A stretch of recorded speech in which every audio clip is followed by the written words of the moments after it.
Bonjour à toutes et à tous, ici Ludivine, bienvenue sur ma chaîne. Alors aujourd'hui, on se retrouve pour une petite séance de tarot, une guidance pour vous aider à y voir un peu clair, à y voir un peu mieux, à vous orienter si nécessaire.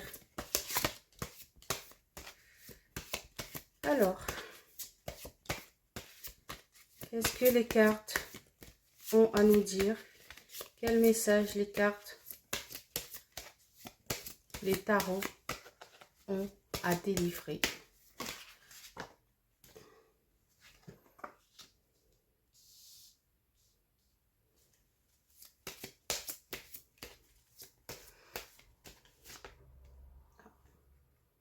Ah, il y en a deux en un. D'accord.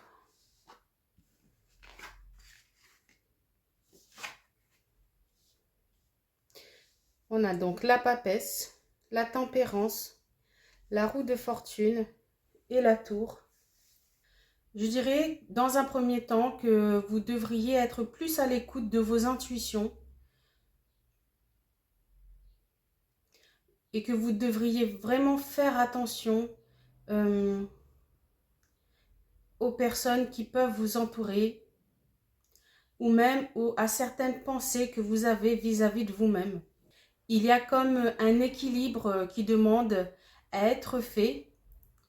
Il y a un nettoyage nécessaire de vos pensées, de votre intellect, de vos croyances aussi, je dirais, pour obtenir une sorte de fluidité, une roue qui tourne bien dans votre vie. Oui, une sorte de fluidité en vous déjà, qui se manifestera à l'extérieur forcément, enfin forcément, en tout cas du mieux possible, hein, en cohérence avec tout ce qui se passe autour.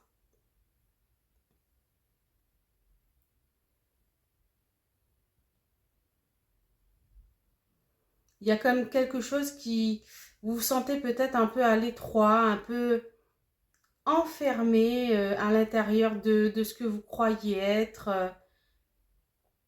oui, de vos croyances, hein.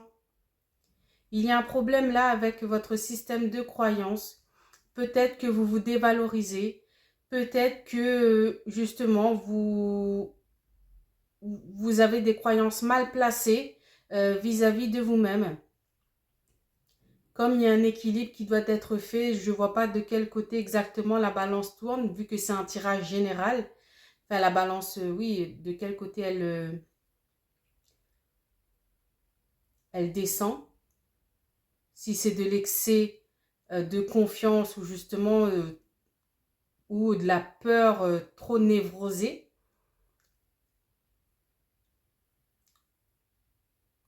En tous les cas, il y a un appel à l'équilibre. Il y a un appel à prendre soin de toutes ces interactions déjà à l'intérieur de vous et forcément à l'extérieur de vous, parce que je pense que vous avez du coup peut-être dans votre vie des personnes qui ne sont pas aussi équilibrées et qui ajoutent au chaos interne dans lequel vous êtes. Peut-être même sans vous en rendre compte. Des fois, en faisant comme un check de oui, une sorte d'audit des personnes que vous fréquentez le plus et qui a de fait de cette proximité une sorte d'influence un peu sur vous. C'est en faisant un certain audit des personnes qui vous entourent que vous pouvez voir aussi ce qui peut se refléter à l'intérieur de vous. Si vous êtes entouré de personnes déséquilibrées, par exemple, eh bien, vous avez peut-être à l'intérieur de vous un certain déséquilibre à creuser, bien sûr, hein, donc je reste générale. Si vous êtes entouré de personnes, on va dire, plus ou moins normales, eh bien, il y a quand même peut-être, on a tous des petits, on va dire, squelettes dans les placards, qui nécessitent certains nettoyages aussi. Donc, d'où le fait que souvent, on vous dit en coaching, si vous voulez être bien, si vous voulez vous en sortir, enfin, être motivé, entourez-vous de personnes qui sont motivées. Si vous voulez plus lire, ben, entourez-vous de personnes qui lisent beaucoup, par exemple. Ça donne comme un élan. C'est comme si le reflet, euh, oui, comme une espèce de reflet extérieur-intérieur. Donc, ce que je dis, ça marche dans les deux sens, autant intérieurement que extérieurement. Comme j'allais dire le coaching de la semaine dernière. Mais oui, c'est un peu comme un tarot coaching, du coup. Préconisait de faire un peu attention aussi aux personnes qui sont autour de vous, qui peuvent vous entraîner un peu, vous tirer vers le bas. Et bien du coup, là, ça se répercute un peu là sur vous aussi à l'intérieur. Et inversement, ce que vous êtes à l'intérieur peut, si vous avez, si vous êtes facile d'accès, je dirais, énergétiquement parlant, ben, attirer aussi euh, un certain déséquilibre aussi.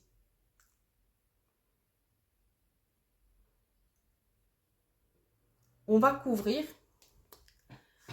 avec ce tarot-là, Heal Yourself, se guérir en fait. Hein. Enfin, c'est pas un tarot, c'est un oracle, pardon.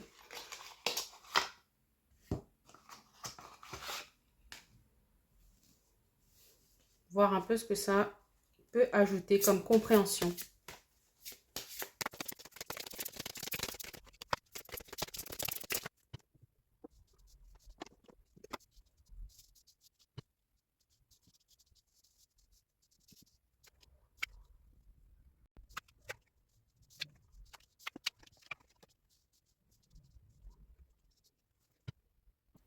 Alors, concernant l'oracle, on a sorti du coup pas mal de cartes. Je les ai mises, hein, elles sont tombées, celles qui sont tombées du paquet, je les ai mises. Alors, déjà, comme je disais, il y a une certaine prudence à avoir. Il faut faire un peu attention à ce qui se passe à l'intérieur de vous. Je parlais d'équilibre, effectivement. Et j'ai sorti la carte numéro 10. Euh, regardez. Faites attention aux signes. Pay attention to the signs. Donc, on y voit une jeune femme avec une lanterne qui s'aventure un peu dans une forêt un peu obscure. Je ne sais pas si vous voyez bien, mais dans cette forêt, regardez, dans les arbres, il y a des petits yeux. Là, sous la tombe, là, il y a des petits yeux rouges qui la guettent. Et on a aussi une chouette ou un hibou, je ne sais jamais exactement qui c'est, qui est au-dessus et qui veille. Et donc, cette jeune femme, eh ben, elle va arpenter ce chemin qui peut représenter son inconscience qu'il y a à l'intérieur d'elle, justement, donc à l'intérieur de vous. Et forcément, ben, elle va découvrir des choses qui vont pas lui plaire, qui vont peut-être lui faire peur. Mais il y a aussi, représenté par la chouette, une forme de sagesse, une forme de connaissance qui peut advenir de ce petit cheminement, si elle l'entreprend bien sûr. Accompagnée de la carte Wild, donc une jolie jeune femme avec une belle robe rouge qui va à l'aventure du coup, hein, toujours avec la petite lanterne pour se guider, pour être guidée dans ce voyage intérieur. Mais elle est forte, elle est en rouge, donc elle a malgré tout les pieds sur terre pour embarquer dans ce voyage. Donc soyez comme elle, faites face à certains aspects représentés par, vous voyez la tête là, certains aspects de vous hein, qui peuvent vous gêner, euh, toujours éclairés d'une certaine lumière, affrontez-les, mettez-les en lumière et vous aurez forcément un, comme un phare dans cette obscurité, en fait.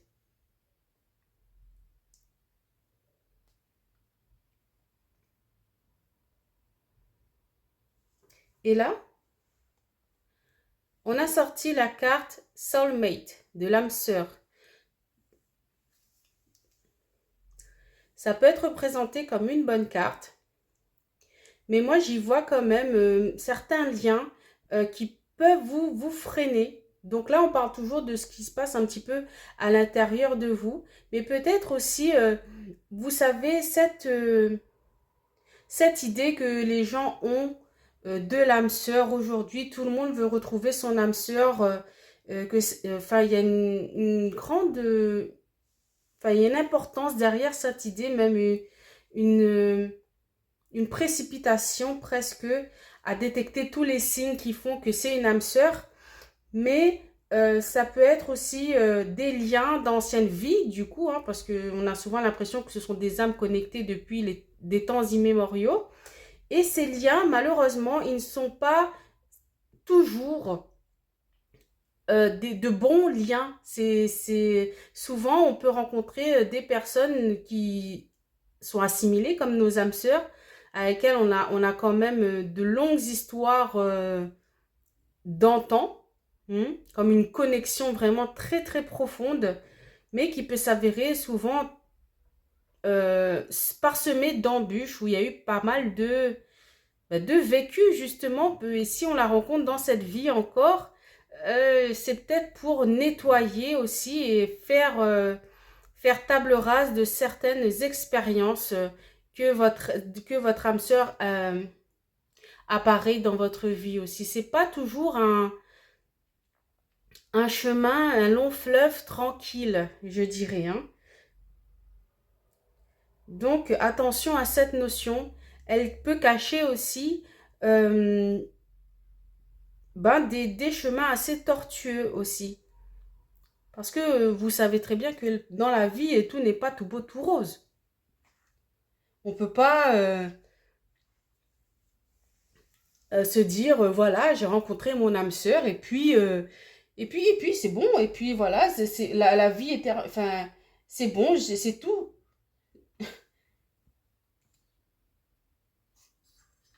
C'est comme, ça me fait penser, vous savez, à la fin des contes de fées, quand ils disent, c'est bon, ils sont mariés, ils se marièrent et eu beaucoup d'enfants.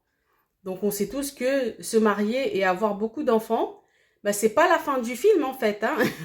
Le mariage, c'est toute une autre aventure. Donc la rencontre de l'âme sœur en soi, c'est toute une autre aventure, qu'elle soit déjà dans votre vie ou si vous êtes en train de la chercher, en fait. Donc c'est comme je disais, c'est pas un long fleuve tranquille. Et là, pour continuer, il y a la carte de la sexualité qui sort, pardon. Donc là, une belle jeune femme. J'adore cette carte, je l'aime beaucoup. Donc très bien représentée, qui s'en va dans une sorte de temple en fait. Hum, Niveau, enfin celle-là, c'est les civilisations un peu mésopotamiennes, je dirais, selon les symboles que je vois. Et donc, souvent peut-être des temples d'initiation à l'équilibre, toujours la sexualité, je dirais à l'équilibre de l'énergie de vie en soi, pour soi et à l'extérieur de soi. Donc, comme une sorte d'unification du yin et du yang. Ne voyez pas la sexualité comme ce chemin basique où un homme et une femme font l'amour. C'est pas juste ça, c'est justement ce côté yin, femme, et ce côté yang, homme, qui s'unissent. Voyez ça comme une forme, comme une danse d'énergie et qui peuvent apporter, si c'est bien fait, si l'équilibre est bien fait. Souvenez-vous, on parlait de l'équilibre dans le tirage des 4 premières cartes avec la tempérance, la papesse, peuvent amener à un apaisement des énergies, justement, à une interrelation bénéfique et complémentaire. ce qui amène à la beauté. La carte qui va faire sens. Enfin, vous voyez, il y a 4 cartes d'un côté, 4 cartes de l'autre. Et le pont qui relie ces cartes, c'est la carte de la beauté. Donc toujours en rouge.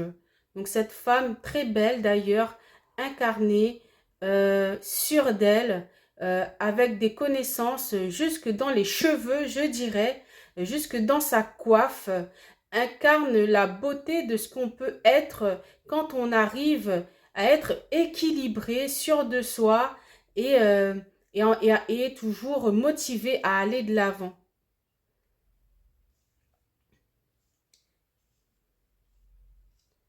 Passer ce pont, quand la roue va tourner, il va y avoir justement,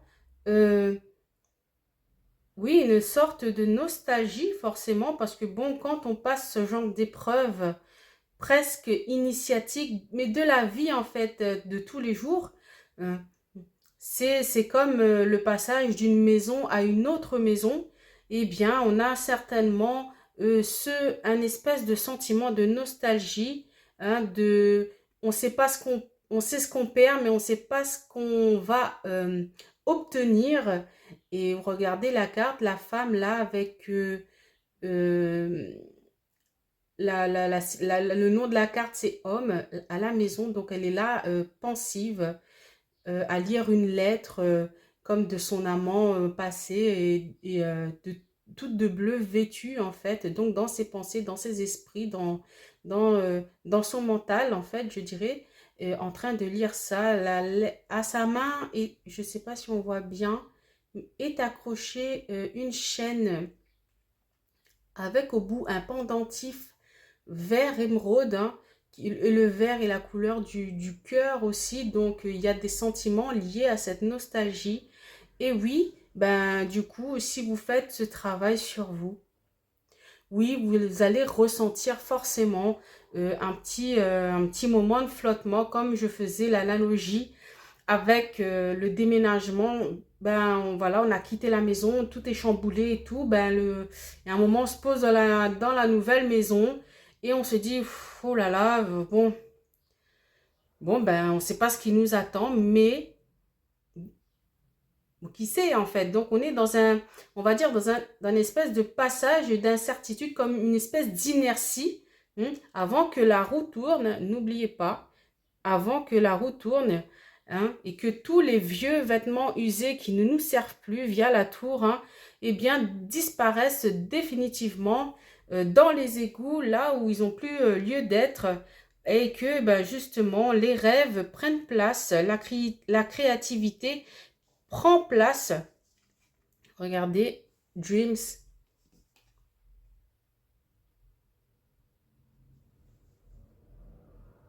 Et Unleash Your Creativity dans un style steampunk.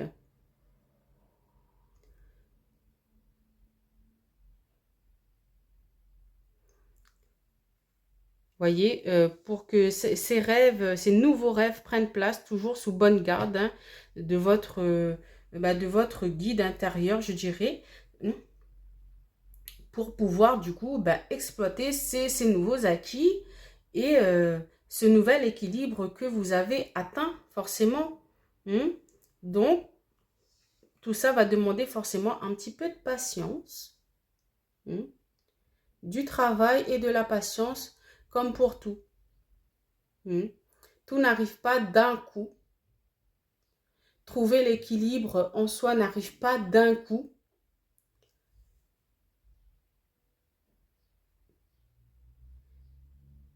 Il faut être assidu, patient, déterminé, motivé, bien sûr. Si bien sûr c'est votre but, hein, de pouvoir vous libérer un peu de poids, hein, dans cette vie qui est assez compliquée, il me semble, déjà de base, pour pouvoir vous alléger déjà de certains fardeaux qui ajoutent au marasme ambiant. Oui, je pense que c'est une quête, une volonté qui est noble si vous vous mettez si vous empruntez sur ce chemin-là. oui, il y aura un équilibre à faire. Oui, il y aura un point à faire. Oui, il y aura des choses à jeter. C'est comme si vous déménagez de vous-même à vous-même. Donc oui, on fait le tri, on jette, euh, on balance, on vend ce qu'il y a à vendre. Hein. Pas vous-même, hein. Pas d'amalgame. Mais voilà, donc on a vu à travers les cartes aussi des oracles qui nous ont apporté quand même pas mal de précision. Faites attention aux signes, ne vous perdez pas dans des notions trop vaporeuses, soyez confiante, mettez toujours de la lumière sur ce que vous croyez être mauvais, hein, ne restez pas dans des brumes, allumez la lumière et ensuite passer le pont, passer l'équilibre, surmonter la nostalgie de ce que vous avez laissé derrière vous. Soyez conscient de cette période de transition et laissez aller, laissez prendre place, laissez s'envoler et créer vos rêves et par votre créativité. N'oubliez pas d'être patient, bien sûr. Ce sont des processus qui prennent du temps, mais qui sont néanmoins salvateurs et bénéfiques pour nous, pour vous. Voilà, je pense que je vais m'arrêter là pour ce ce coaching. Oui, c'est comme un tarot coaching, quoi. Pour cette guidance, hein, oui. Donc, c'est des conseils que je peux vous donner sur ce chemin tortueux, sur ce chemin fabuleux, sur ce chemin, ouh là là, parsemé d'embûches qu'est la vie. Si néanmoins vous désirez une guidance un peu plus personnalisée, n'hésitez pas à prendre contact avec moi, je serai ravie de vous aider. Donc voilà, à toutes celles et ceux qui sont motivés à s'éveiller, votre message a aujourd'hui été délivré. C'était Ludivine, je vous dis au revoir et à bientôt.